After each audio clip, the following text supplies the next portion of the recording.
Salut, c'est Trado. Voilà, vidéo de mise à jour pour l'or.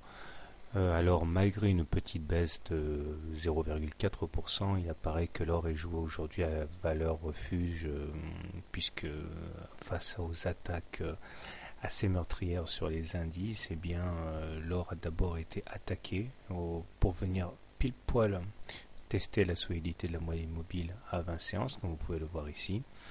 Et tout de suite après, on a entamé une hausse assez intéressante qui clôture bien au-dessus des plus bas du jour. Ça nous a permis également de tester la solidité de la ligne d'eau de la tasse avec anse ici, ce qui ouvre la voie à une continuation de la hausse demain. Il est quand même à remarquer deux choses. La première, c'est que nous clôturons en dessous de la moyenne mobile à cette séance, qu'on n'a donc pas réussi à casser en clôture. Et puis également le fait que les indicateurs techniques restent quand même assez mitigés.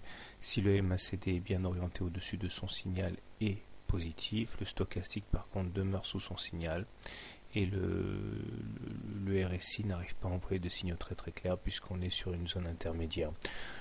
Il demeure que la journée se termine quand même sur une note assez positive, puisqu'encore une fois, face au moins 5 que le CAC a connu, eh bien l'or s'en sort quand même très très bien. Alors un petit coup de Fibonacci pour demain, comme d'habitude.